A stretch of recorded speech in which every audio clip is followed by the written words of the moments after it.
Hey there, so this story takes me a moment, but I promise if you stick with me, I'll get you back to today's San Miguel. Back when I was teaching English for my birthday, my students got me a rosary. I was getting ready to go back to Hershey for the weekend, so I told them I'd wear it for good luck.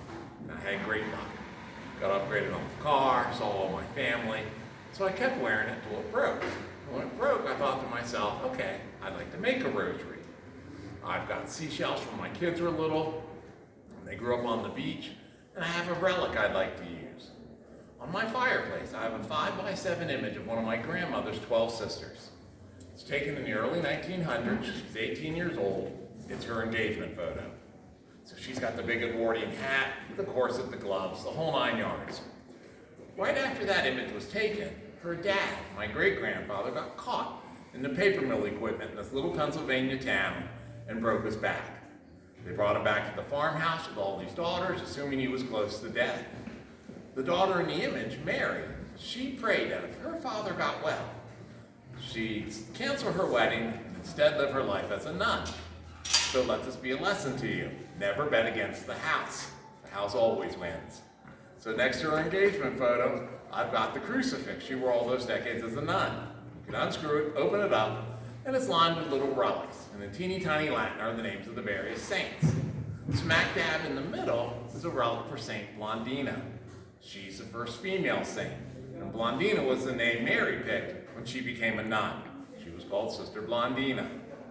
The legend behind Blandina is she got pushed into the Colosseum, the gladiators let loose the lions, and instead of mauling her to death like they should have, they all lay down and take cat naps.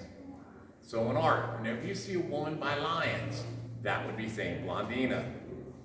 The gladiators push out the sleepy lions, they bring out the bulls that toss her around like a volleyball until she's dead. And then they throw her corpse into the Tiber River. But the Roman goddess of the river doesn't like that, and she tosses it back out. And that makes the early church pause and think, you know what? Her body's incorruptible. Ergo, she's a saint. Since she's our first female saint, let's make her the patroness for women. About a decade ago, we got our first female taxi driver here in town. If you rode in her taxi, you know some cars have that ledge between the back seat and rear view window?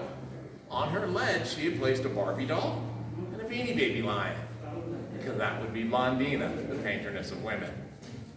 I went up to the Tuesday market, our big open-air market. There's a gentleman named Ishmael. Ishmael sells St. Benedict's medals, little religious stuff. I'm looking for something to put the relic on. And what I find is a cross. Now, if you pulled it open from the bottom, it opened up like a little pair of tweezers. And I thought to myself, that's a great place to put a relic. Or, as I joked to my friends, or smoke a joint. They were offended, but Ishmael was like, yeah, that's exactly what that cross is for. It's a roach clip.